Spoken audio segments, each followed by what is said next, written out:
Hi friends welcome back to my channel. तो आज मुझे आपको गोटे एमती जगह बुलाइबा आनी जोटा कि बर्तमान हैदराबाद अच्छी जोटा हैदराबाद बर्तमान टॉपेस्ट टेम्पल हाँपाई जाऊँगी जोटा कि आमर प्रभु राधा माधवंकर मंदिर यहाँ हम। तो यार हाइट हूँ आसिक 120 मीटर ये बन।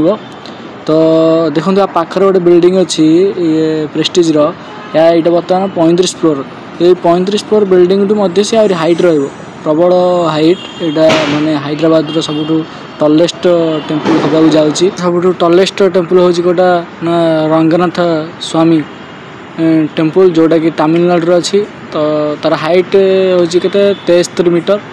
तो बर्तमान ये हो पारे 1 नंबर आसीपारे हरे कृष्ण हेरिटेज टावर हैदराबाद जोटा कि आमर कोकापेट अच्छी। ये तो सब हैदराबाद सब टलेस्ट टेम्पल। ता सहित बर्तमान आप देखिए पाखर देखूँ माने गोटे गौशाला अच्छी जोटि कि माने आमर गोमाता बहुत मतलब ये मिनिमम मत लगुच तो 200 रु अधिक माने गोमाता को रखिकी सेवा कराऊँगी। तार मध्य आर गोटे ट्रस्ट अच्छी जोटा कि हरे कृष्ण चैरिटेबल ट्रस्ट करके गोटे अच्छी जो आमर ट्रस्टी मैंने सब पैसा पत्र देकी बर्तमान से चली। तो आपड़ चाहिए आसिक यहाँ विजिट करेंगे देखिपारे।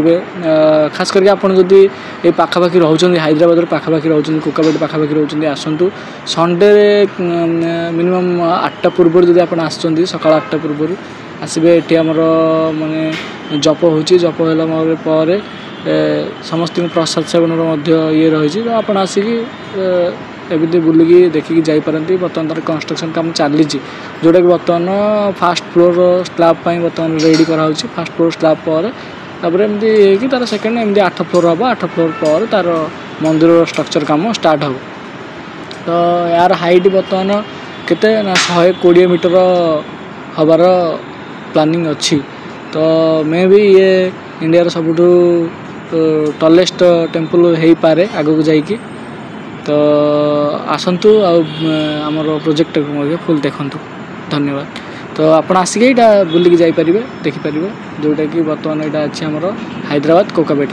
ठीक अच्छे। तो पुणी देखा आउ गोटे नुआ एक वीडियो रे। तो सही बंद रोचे। धन्यवाद। जय श्री राम जय जगन्नाथ राधे कृष्ण।